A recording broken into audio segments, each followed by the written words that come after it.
오늘 말씀은 사도행전 10장 10절에서 14절까지의 말씀입니다. 사도행전 10장 10절에서 14절까지의 말씀입니다.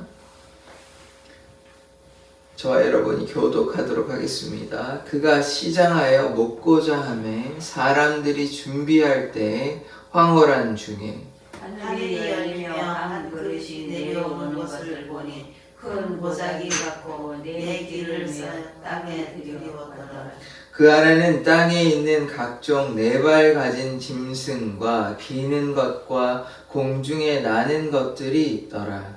또 소리가 있음에 베드로야 일어나 잡아먹으라 하거늘. 같이 읽겠습니다. 베드로가 이르되 주여 그럴 수 없나이다. 속되고 깨끗하지 아니한 것을 내가 결코 먹지 아니하였나이다 한데.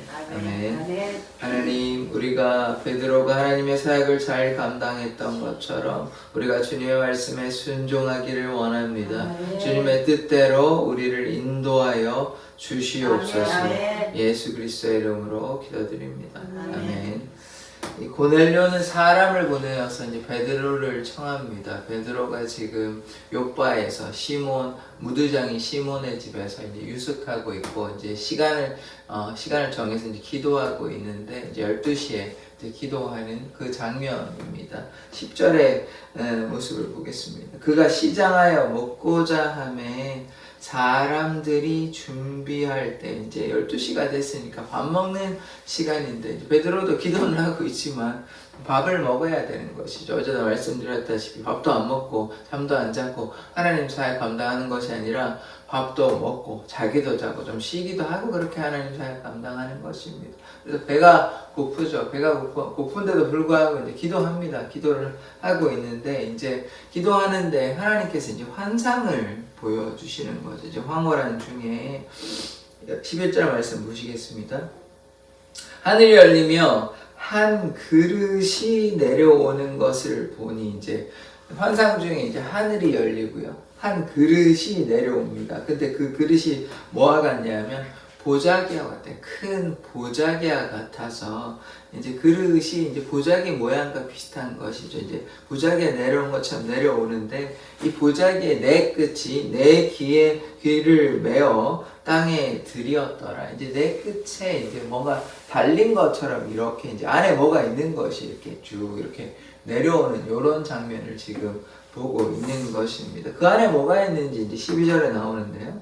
그 안에는 땅에 있는 각종 네 발 가진 짐승과 기는 것과 공중에 나는 것들이 있더라. 지금 그 안에 뭐가 있냐면 짐승이 있는 것입니다. 네 발 가진 짐승과 기는 것과 또 뭐가 있냐면 공중에 나는 이제 새 같은 것이 이제 있는 것이죠. 짐승들이 이 안에 있으니까 이것이 이제 무슨 꿈인지는 우리가 아직 이제 알 수는 없습니다. 근데 이제 그 뒤에 이제 알게 되는 것이죠. 13절의 말씀을 보겠습니다. 또 소리가 있으되 베드로야 일어나 잡아 먹어라 하거늘. 이 짐승들이 이제 네 발 가진 짐승도 있고 기는 것도 있고 그 다음에 또 뭐가 있냐면 새들도 있는데 이걸 잡아 먹으라고 이제 얘기하는 것입니다. 그래서 이게 무슨 뜻일까? 우리가 이제 계속해서 고민해 보아야 하는 것이거든요. 자, 14절의 말씀을 보겠습니다.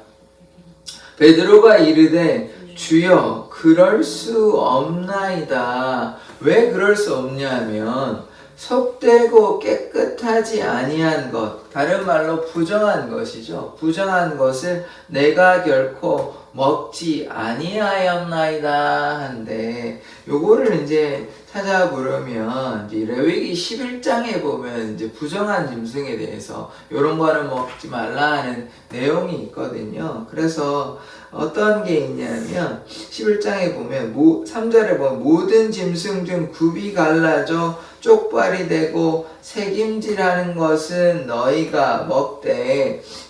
자, 요렇게 해서 이제 굽이 갈라진 거, 그 다음에 대새김질하는 거, 이런 거는 먹을 수 있는데 이렇게 뭐 구분합니다. 사실 이게 구약적 관점이다 보니까 우리 지금 돼지 먹거든요. 그런데 돼지를 먹지 말라고 이렇게 분명히 나와 있거든요. 이 중에서 낙타, 토끼는 되새김질을 하지만 굽이 안 갈라졌고요. 낙타 도끼는 되새김질을 하지만 굽이 안 갈라졌고, 그 다음에 돼지는 굽이 갈라졌지만 되새김질을 못합니다. 그리고 땅에 기는 것, 도마뱀, 두더지, 쥐는 부정합니다. 그리고 하늘에 나는 새 중에서 다 나쁜 건 아니고요. 독수리, 솔개, 타조, 부엉이, 박쥐 이런 것들은 부정합니다. 그 뒤에 더 있는데요. 제가 다 언급할 수는 없고, 그 뒤에 말씀이 솔개 이런 것도 안 되고요. 이렇게 우리가 잘 안 먹는 새들 있잖아요. 비둘기 이런 거는 먹을 수 있는데, 하여튼 요런 게 구분해서 그러니까 깨끗한 짐승과 깨끗하지 않은 부정한 짐승에 대해서 레위기에 나오는 게 있습니다. 그러니까 우리가 동물들을 먹는데 다 먹는 것이 아니에요. 이런 거는 부정하니까 먹지 마라 이런 말씀이 있습니다. 근데 환상 중에 이제 짐승이 어떤 짐승인지 명확하게 나와 있지는 않습니다. 짐승이 4발 가졌다고 다 부정하다고 이렇게 볼 수는 없고, 그러니까 레위기에 나오는 이런 부정한 짐승이었을 것입니다. 그러다 보니까 베드로가 어떻게 반응하냐 하면, 이 부정한 짐승을 제가 어떻게 먹을 수 있습니까? 제가 이때까지 부정하기 때문에 먹지 아니하였다 이런 얘기를 하는 것이죠. 그러면 기도 중에 이런 부정한 짐승이 이제 하늘에서 이제 그릇에 담겨가지고 큰 보자기 같이 내려오는 꿈을 왜 꾸었을까? 이거에 대해서 이제 보아야 돼. 내일 말씀과 이제 관련이 되는데요. 이게 무엇이냐면 지금 어떤 상황인지 우리가 배경을 다시 이해해야 되는 것이죠. 고넬료가 베드로를 청했잖아요. 고넬료가 베드로를 청하라고 이제 천사가 이제 얘기를 하니까 그 말씀에 순종했는데 또 막상 찾아가니까 베드로가 무슨 꿈을 꾸냐면 이 부정한 짐승에 관련된 꿈을 꾸는 것이죠. 무슨 짐승인지는 정확하게 설명되어 있지 않고 우리가 이제 추측컨대 연관해서 생각해보면 이거는 부정한 짐승이겠구나 라고 생각할 수 있어요. 동물의 이름이 전혀 나와 있지는 않습니다. 다만 부정한 짐승이 레위기 11장에 나와 있으니까 이게 부정한 짐승일 것이다 라고 우리가 생각하는 것이죠. 그러면 이게 어떤 것에 관한 말씀이냐면, 예전에 이제 유대인들이 이제 이방인들과 결혼하지 말라 하거든요. 왜 이방인들과 결혼하지 말라 그러면, 이방인들과 결혼하면 그들의 우상 숭배를 하기 때문에 결국은 하나님께서는 어떤 것을 원하냐면 죄를 짓지 않고 하나님의 백성이 정결하기를 원하는데, 이방인과 결혼하면 어떻게 되는 것입니까? 음행하고 우상 숭배하는 것이죠. 그러면 그것이 하나님의 원하시는 것이 아니잖아요. 그러니까 그것을 이제 경계하기 위해서 그런 말씀도 하셨고, 그 다음에 아까 레위기에서 본 것처럼 이러이러한 것들은 먹지 말라, 이거는 부정하니까 그런 것을 먹지 말라, 이렇게 하나님께서 이렇게 정해 두신 것입니다. 그런데 이제 아까도 말씀드렸다시피 우리는 이제 돼지고기 먹거든요. 더 이상 이제 율법이 그 당시에는 어떤 이유가 있었던 것 같습니다. 그리고 낙타 이런 것 좀 먹기도 그렇고, 타조고기 이런 거는 또 괜찮은데, 그러니까 어떤 우리가 하나님의 뜻이 있었을 거라고 생각을 합니다. 근데 돼지는 사실 우리 여전히 잘 먹고 있잖아요. 근데 그 당시에는 이렇게 어떤 위생상의 문제가 있었는지도 모르고 어떤 여러 가지 이유가 있었다고 생각을 합니다. 그러나 중요한 것은 여기서 짐승에 관한 게 중요한 것이 아니라 부정하다. 그래서 하나님의 말씀대로 거해야 되는데, 이 지금 부정하다는 이 짐승이 누구를 상징하냐면 이방인을 상징하는 것이거든요. 고넬료가 이방인이잖아요. 그러니까 고넬료 집에 가려면 이런 것에 대한 깨달음이 있어야 되는 것이죠. 그러니까 결국은 베드로는 어떻게 됐냐면 이방인의 사도로 부르심을 받은 것이 아니라 바울과 이제 대조되는 주로 유대인들에서 사역을 했거든요. 지금 그런데 고넬료 집에 가야 되니까 이런 산상을 미리 한번 보여주신 것이 좀 더 명확하게 이제 아나니아와 사울처럼 그렇게 이제 명확하게 보여주셨으면 좀 더 좋았을 텐데, 이렇게 이제 짐승으로 비유해서 보여주니까 베드로도 조금 혼란스러웠을 것입니다. 그래서 이 꿈이 얘기하는 것은 무엇이냐면 이방인 고넬료 만나라 이 얘기는 하는 것이거든요. 그래서 고넬료한테 가가지고 이런 사역을 감당해야 되니까 그 전에 이제 이런 상징으로 보여주는 것입니다. 그래서 더 이상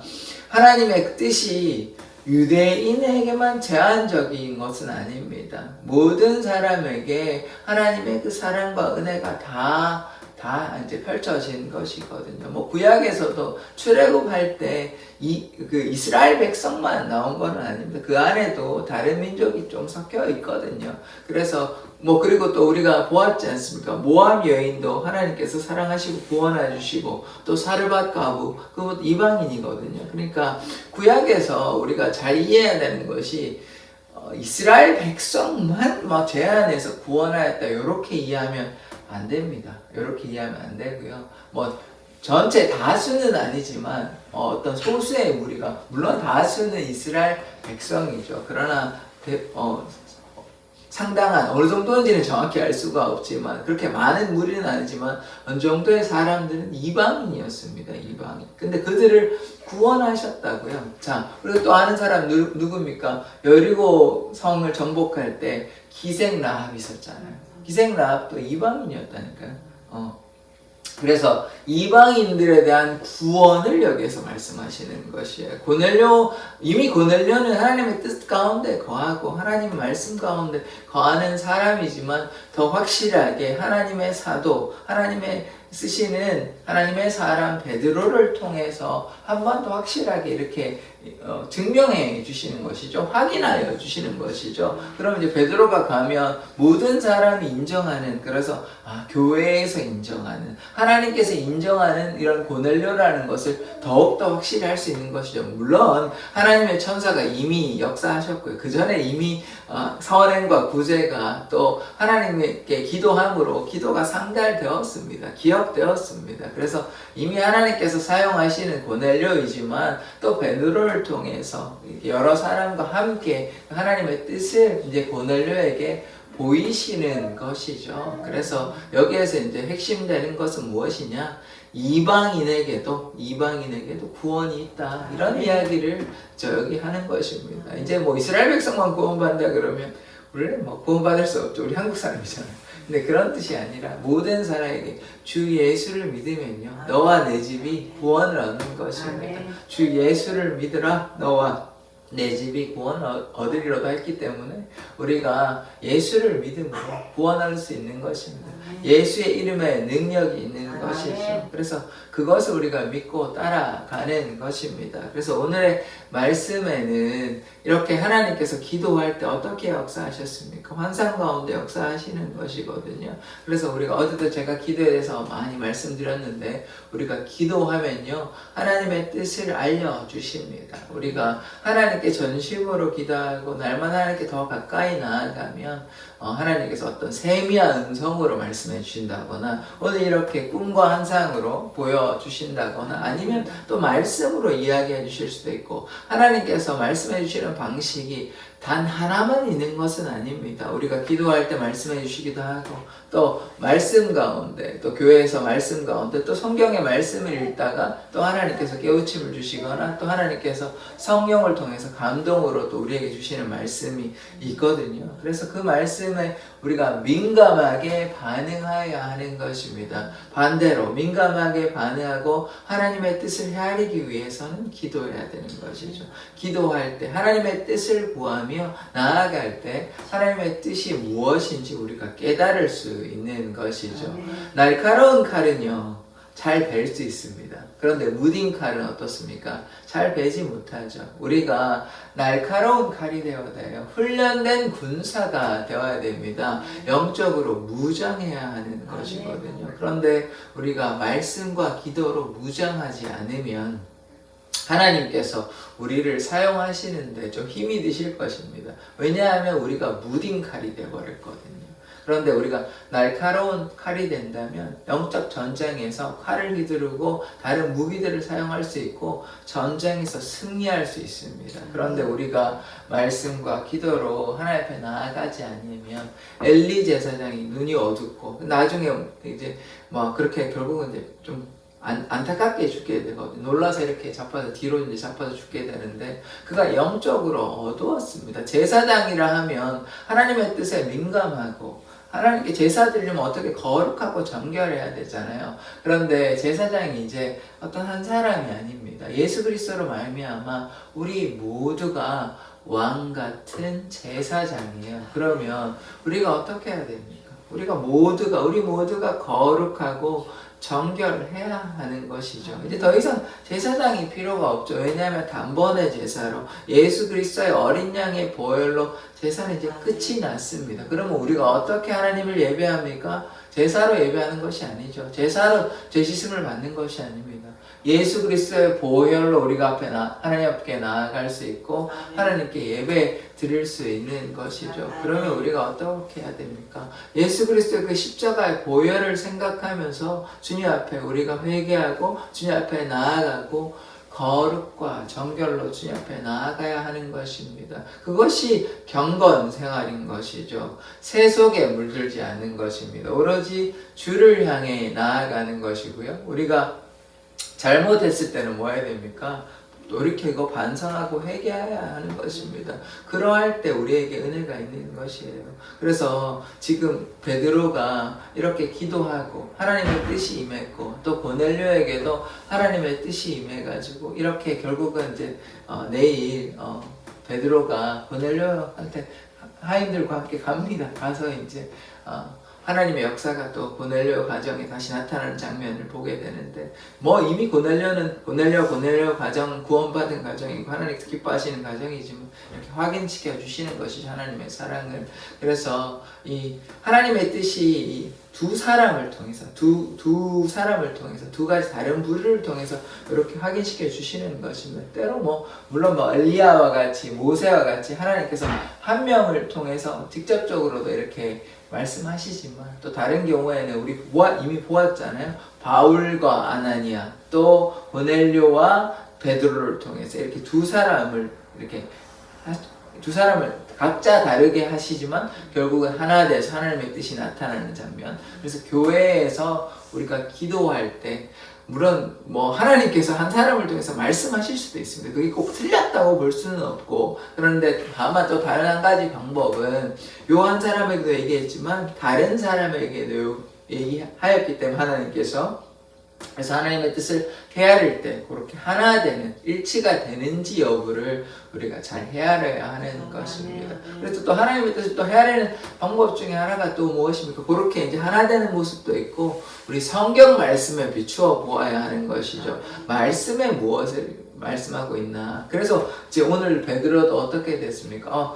분명히 레위기에 이런 말씀들이 있으니까 베드로가 아는 것이죠. 그래서 이러면 부정한 짐승인데 내가 먹으면 안 된다. 그런데 하나님께서 뭐라 그럽니까? 먹어도 된다고 먹어라 라고 얘기하는 것이죠. 그래서 우리가 때로 이렇게 조금 레위기에 근거하면 사실 안 먹어야 되잖아요. 그런데 지금 하나님께서 환상 중에 또 말씀하시니까 그래서 우리가 우리의 생각대로 이렇게 판단해서는 안 되는 것입니다. 우리가 이렇게 봤을 때 말씀에 이러니까 이렇다 그러면 사실 베드로의 행동이 맞거든요. 그런데 하나님께서는 지금 이방인을 구원하시기 위해서 역사하시니까 그래서 우리의 생각대로 하는 것이 아니라 기도 가운데 하나님의 뜻이 우리에게 임한다면 우리의 생각대로 하는 것이 아니라 하나님의 뜻대로 나아가는 자 되기를 원합니다. 기도하면 하나님께서 알려주시고 그래서 우리가 좀 혼란스러울 때는 다시 한번 기도하고 또 아까 말씀드렸다시피 그 사람 혼자에게만 보통 얘기하시지 않거든요. 그리고 다른 사람에게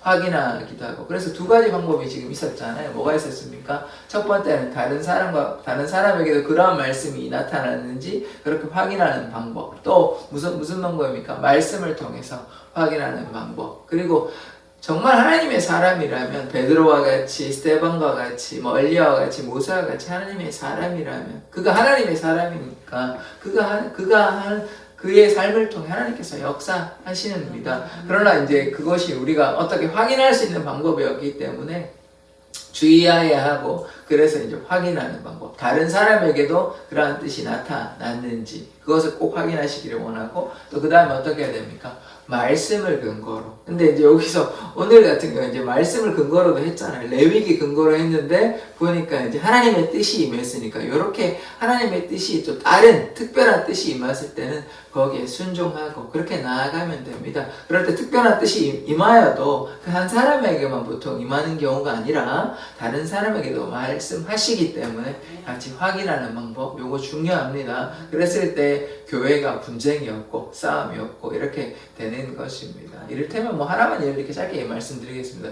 교회 건축하라는 어떤 마음이 누구에게, 목사님에게 보통 임하는 경우가 많겠죠. 혹은 뭐 장로님이나 이렇게 이제 나타난다면, 그런데 이제 다른 사람들은 아닌 것 같은데 라는 생각을 할 거 아닙니까? 그런데 이런 것들을 이제 서로 확인한다면 그러면 이제 교회에 분쟁이 없는 것이죠. 그런데 뭐 이를테면 목사님은 기도를 하니까 막 그 건축을 하나 말씀을 하셨는데 교인들은 뭐 다 반대하는 상황이면 조금 힘들지 않겠습니까? 근데 좀 요거는 좀 다른 얘기긴 합니다만은, 하나님의 사역이라는 게, 하나님의 일이라는 게 이제 바울 같은 경우에 이제 다시 이제 돌아왔잖아요. 그런데 하나님께서 그들에게 보여주신 게 없습니다. 예루살렘에 있는 이제 사도들에게. 그러다 보니까 바나바가 와서 중재했잖아요. 바나바가 다 보았기 때문에 이런 장면도 있는 것입니다. 그래서 이제 하나님의 일을 한다고 해서 모든 사람이 다 이해를 하고 뭐 환영하고 이런 게 아닐 수 있거든요. 그러니까 그것도 우리가 잘